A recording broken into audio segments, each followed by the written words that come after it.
салом ба беҳтарин ҷомеаи футболӣ. рӯзҳои истироҳат боз пур аз футбол буданд ва бозиҳои ҷолибе дар то 5 лигаҳои аврупоӣ баргузор шуданд. Вале ростӣ тамошои ҳамаи чемпионатҳо вақти зиёд мехоҳанд. Барои ҳамин имрӯз танҳо ду лигаи асосиро муҳокима мекунем: Премер лигаи Англия ва Ла лигаи Испания. Дар Англия бозии муҳим Манчестер Юнайтед ва Арсенал бо натиҷаи мусовӣ анҷом ёфт ва ин бозӣ фикру мулоҳизаҳои зиёдеро ба миён овард. Дар Испания бошад, Реал Мадрид бар Райо Великано бо мушкилӣ пирӯзӣ шуд, аммо боз ҳам баъзе камбудиашро нишон дод. Дар маҷмӯъ ҳафтаи футболӣ хеле серҳодиса буд, вале ҳис мекардем, ки бисёре аз дастаҳо натавонистанд беҳтарин бозии худро нишон диҳанд. Имрӯз мо муҳокима мекунем, ки ин бозиҳо чӣ гуна гузаштанд, кадом дастаҳо хуб бозӣ карданд ва кадомҳо мушкилӣ доштанд. Гап дар бораи тактика, хатогиҳои дастаҳо ва беҳтарин лаҳзаҳои бозиҳо меравад. Агар шумо хоҳед, ки на танҳо таҳлил ва шарҳи бозиҳоро тамошо кунед, балки худи бозиҳоро мустақиман дар вақти бозӣ бубинед ва дар бораи он бо ман ва мухлисон баҳс кунед, пас ба канали телеграми ман ҳамроҳ шавед. Дишаб ман он ҷо бозиҳои Реал бар зидди Райо Великано ва бозии Манчестер Юнайтедро бо Арсенал нишон додам. Ин ҳафта бозиҳои ҷавобии даври яккашниҳои Лигаи Чемпионҳо мегузарад. Агар шумо хоҳед, ки бозии дастаи дӯстдоштаи худро аз даст надиҳед, пас ба телеграм канали ман обуна шавед. Ссилкаи он дар комментария ва описанияи ин видео гузошта шудааст. Аз шумо мисли ҳар вақта лайк ва дар канал обуна шудан, аз мо бошад ҳар рӯз видеои нав баровардан. Акнун дар ягон ҷо баъз ушнед, мо бошем сар мекунем. Дар бозии даври 28-уми Премер лигаи Англия Челси тавонист бо ҳисоби 1-0 Лестерро мағлуб кунад. Голи ягонаи вохӯриро Марко Курелия дар дақиқаи 60 зад.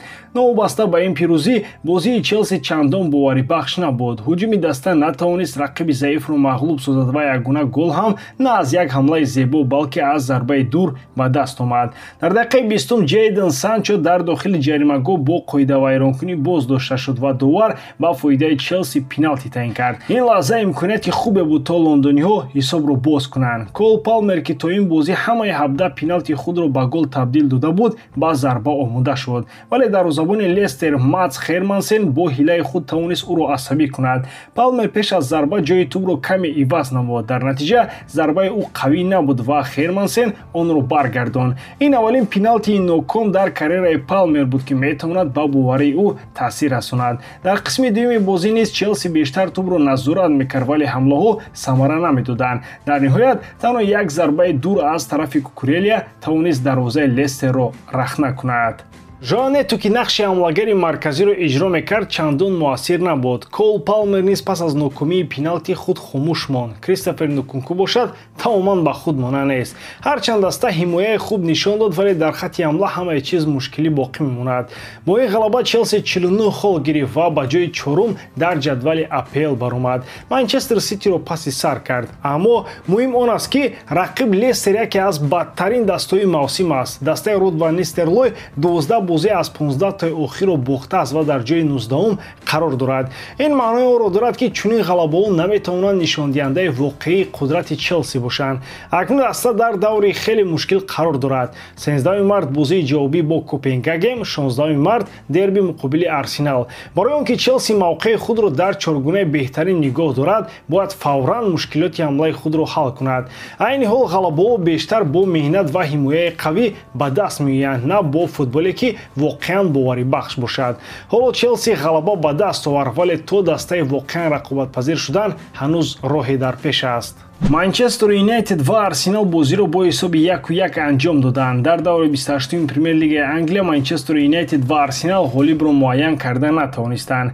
Юнайтед аввалин шуда гол зад. Бруно Фернандеш дар охири қисми аввал тӯбро бо зарбаи ҷаримавӣ ба дарвоза равон кард. Арсенал дар қисми дуюм кӯшиши зиёд кард ва дар дақиқаи 74-ум Деклан Райс ҳисобро баробар кард. Арсенал дар се бозии охирини чемпионат ғалаба ба даст наовардааст. Онҳо қаблан аз Вестхэм 0-1 мағлуб шуда, бо Ноттингем Форест 0-0 мусовӣ карда буданд. Ҳарчанд натиҷаҳои ахир беҳтарин нестанд, дастаи Микел Артета бо 55 имтиёз дар ҷои дуюм қарор дорад ва ҳоло ҳам барои қаҳрамонӣ мубориза мебарад. Дар даври навбатӣ онҳо бо Челси бозӣ мекунанд.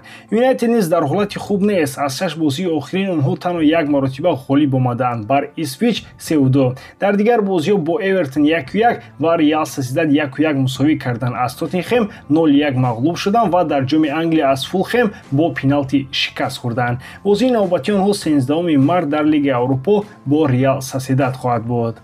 манчестер юнайтед натавонистааст дар вақти асосӣ арсеналро аз соли 2022 мағлуб кунад. бори охир онҳо дар моҳи сентябри ҳамон сол 3-1 пирӯз шуданд. аз он вақт ин ҷониб танҳо як ғалаба доранд ки он ҳам дар пеналти дар ҷоми Англия ба даст омадааст. дар ҳамин муддат арсенал 4 пирӯзӣ ба даст овардааст, ҳамаи онҳо дар чемпионат. юнайтед аксар вақт бо дастҳои пурқувват хуб бозӣ мекунад, вале вақте ки бо дастҳои миёна ва заиф рақобат мекунад мушкилӣ мекашад. ин яке аз сабабҳоест ки онҳо дар ҷадвал ҷои баланд надоранд. арсенал бе Букайо Сака ва як ҳамлагари пурқувват хеле мушкилӣ мекашад. Деклан Райс ягона бозингарест ки дар чанд мавқеъ хуб бозӣ мекунад. дигар бозингарон аз ҷумла Мартин Эдегор нақши хеле мушаххас доранд ва сабқи бозии онҳо аз тарафи мураббӣ сахт назорат мешавад. Эдегор чанд имконияти хубро аз даст дод. агар ӯро бо ҷавониҳои Кевин Де Брюйне муқоиса кунем, Де Брюйне дар чунин мавридҳо тӯбро боварибахш ба ҳадаф мерасонд. ин фарқи байни бозингари сатҳи ҷавонӣ ва як нимҳимоятгари хуб аст. хулоса, арсенал боз як бозиро бидуни ғалаба пушти сар кард ки барои дастае ки мехоҳад чемпион шавад хатарнок аст. юнайтед бошад ҳанӯзам натавонистааст нишон диҳад ки бар канонирҳо ғолиб омада метавонанд.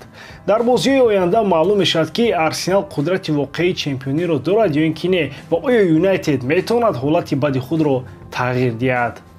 ширкати Азия Маркет хурсанд кардани харидорони худро идома медиҳад ва акнун ба ҳамаи дороҳо то 25% таъфиф эълон менамоянд. дороҳо барои баровардани риши мӯи сар, гирифтани вазн, бақувват кардани иммунитет ва қавӣ гардонидани мардонагӣ. ҳама ин дороҳо тартиби табиӣ дошта сифаташон олӣ аст ва чӣ тавре ки гуфтем айни ҳол 25% арзонтар мебошанд. барои фармоиш ба рақамҳои дар экран буда занг занед ва ин имконияти хубро аз даст надиҳед. Азия Маркет, кафолати тансиятӣ шумо. атлетико ба ҳолати душвор дучор шудааст. дастаи Диего Симеоне бозии навбатии худро бохт. ин дафъа ба Хетафе бо ҳисоби 1-2 дар даври 27-уми Ла Лига. ин мағлубият вазъияти мадридиёро дар ҷадвал бадтар кард ва нишон дод ки даста ба мушкилоти зиёд рӯбарӯ шудааст.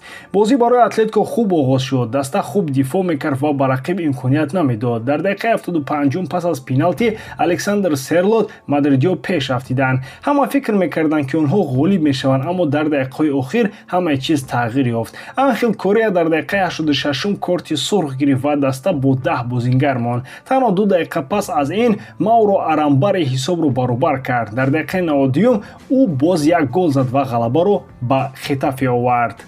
ин аллакай сеюмин бохти атлетико дар Ла Лига аст, аммо муҳимтар аз ҳама даста дуввумин бозии пайдарпайро бой дод. пештар онҳо дар Лигаи чемпионҳо ба Реал 1-2 мағлуб шуданд. дар як моҳи охир атлетико 7 бозӣ гузаронида ҳамагӣ 2 пирӯзӣ ба даст овардааст. чаро атлетико заиф шудааст? баъзе сабабҳои асосии ин мушкилот инҳоянд. якум, хастагии бозингарон, даста бозиҳои зиёде гузаронид ва футболбозон монда шуданд. дуюм, суст шудани ҳимоят. агар пештар атлетико дифои қавӣ дошт, ҳоло онҳо дар 5 бозии охир 10 гол хӯрданд. сеюм, нокомии нақшаи бозӣ. баъзан даста хуб бозӣ мекунад, масалан бо Валенсия 3-0, аммо натиҷаҳо ноустувор ҳастанд. ғайр аз ин интизоми даста бад шудааст. корти сурхи Корея ва рафтори нодурусти ӯ мушкилоти атлетикоро зиёдтар кард. пас аз гирифтани корти сурх, Корея доварро дашном дод. барои ин ӯ метавонад аз 4 то 12 бозӣ маҳрум шавад. агар ӯро сахт ҷазо диҳанд, пас Корея 2 бозии муҳим бо Барселонаро дар Ла Лига ва ҷоми Испания аз даст медиҳад. барои Симеоне ин як мушкилии ҷиддӣ аст, зеро Корея яке аз бозингарони асосии ҳамла мебошад. дар чунин ҳолат вақте ки атлетико барои голзанӣ мушкилӣ мекашад, набудани ӯ метавонад ба даста зарари зиёд расонад. Хетафе яке аз дастҳое ҳаст ки бо бозии сахт ва муҳофизатии худ маъруф аст. онҳо ба рақибон имконият намедиҳад ва аксар вақт ҳарифонро асабонӣ мекунанд. бисёриҳо ин услубро дӯст намедоранд, аммо ин дафъа гуноҳи бохти атлетико на ба Хетафе, балки ба худи даста мерасад. мадридиё фикр карданд ки без заҳмати зиёд метавонанд ғолиб шаванд, аммо ин иштибоҳ буд. бояд бозиро пурра назорат мекарданд ва дар дақиқаҳои охир заиф намешуданд. 12 март атлетико дар Лигаи чемпионҳо боз бо Реал бозӣ мекунад ва 16 март бо Барселона дар Ла Лига рақобат хоҳад кард. ин ду бозӣ нишон медиҳад ки оё атлетико барои мубориза дар мавсим омода аст ё ин ки не. агар даста мехоҳад барои ҷоизаҳо ва ҷойҳои баланди ҷадвал мубориза барад, онҳо бояд зуд мушкилоти худро ҳал ҳал кунанд. ҳоло вақти нишон додани вокуниш аст. Агар онҳо худро беҳтар накунанд, мавсим метавонад барои Атлетико бебарор анҷом ёбад. дастаи Реал Мадрид дар бозии даври 27-уми Ла Лига бар Райо Валикано бо ҳисоби 2-1 ғалаба кард. Голи Килиан Мбаппе ва Винисиус Жуниор се имтиёзро ба дастаи Карло Анчелотти оварданд, аммо бозӣ на он қадар таъсирбахш буд. Дар дақиқаҳои аввал Реал тӯбро бештар назорат мекард ва кӯшиш мекард ки ба дарвозаи ҳариф наздик шавад, вале Райо низ сахт меҳнат карда фишор меовард. Гол дар дақиқаи 30 зада шуд. Килиан Мбаппе аз хатои ҳимоятгарони Райо истифода бурда тӯбро ба дарвоза равон кард. Ин гол барои ӯ муҳим буд, зеро 4 бозӣ пайҳам гол намезад. Баъди ҳамагӣ 4 дақиқа Винисиус голи дуюмро зад ва маҳорати баландашро нишон дод. Аммо пеш аз танаффус Райо тавонист як гол занад. Педро Диас аз нотавонии мудофиа истифода бурда ҳисобро 2-1 кард. Бисёриҳо фикр мекарданд ки Реал пас аз танаффус бозам бештар ҳамла мекунад, вале баръакс шуд. Дастаи Анчелотти бозии суст кард ва Райо фаъол шуд. Бозигарони Реал аксар вақт тӯбро гум мекарданд ва хеле бепарвоёна бозӣ мекарданд. чунин менамуд ки баъзеҳо худро хеле ором ҳис мекарданд ва сахт меҳнат намекарданд. хушбахтона ҳимоят хуб кор кард ва Реал пирӯзиро нигоҳ дошт. ин ғалаба муҳим аст, вале мушкилоти зиёдро нишон дод. дар гузашта Реал пас аз танаффус бозам пурқувват мешуд ва ҳарифро несту нобуд мекард. ҳоло бошад онҳо бештар мехоҳанд ҳисобро боз доранд, на ин ки боз ҳамла карда гол зананд. баъзе бозигарон хеле боварӣ доштанд ки ин бозиро осон мебуранд, аммо хатогиҳои зиёд карданд. эҳтимол онҳо аллакай дар бораи бозии муҳим бо Атлетико дар Лигаи Чемпионҳо фикр мекарданд. аммо бо Атлетико ин хел бозӣ кардан хатарнок аст. ин даста барои хатогиҳо ҷазо медиҳад.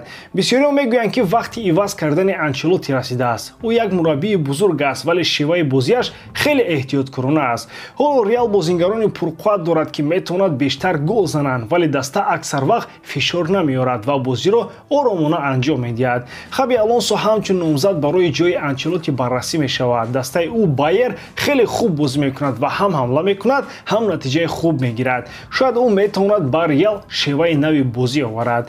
ҳоло Реал ва Барселона дар ҷадвал имтиёзҳои баробар доранд, вале Каталониё як бозӣ камтар анҷом доданд. пас мубориза барои қаҳрамонӣ сахт мешавад. имтиҳони навбатии бозии ҷавобӣ бо Атлетико дар Лигаи Чемпионҳо. он бозӣ нишон медиҳад ки Реал омода аст ё ин ки не. агар онҳо бо ҳамин тарзи эҳтиёткорона бозӣ кунанд, пас дар бозиҳои муҳим мушкилӣ мекашанд. ғалаба ба даст омад, вале бозии даста ҳанӯзам саволҳои зиёде мемонад. агар Реал тағйирот наёрад, дар мавсими имсола шанси калонро аз даст медиҳанд. ба ҳамин тамом боварӣ дорам ки эҷодкории ман ба шумо писанд меояд. лайк, комментария ва дар канал обуна шуданро аз ёд набароред. бо шумо мисли ҳар вақта Муҳаммад Гаиров. хай бародарон, дар паноҳи Аллоҳ.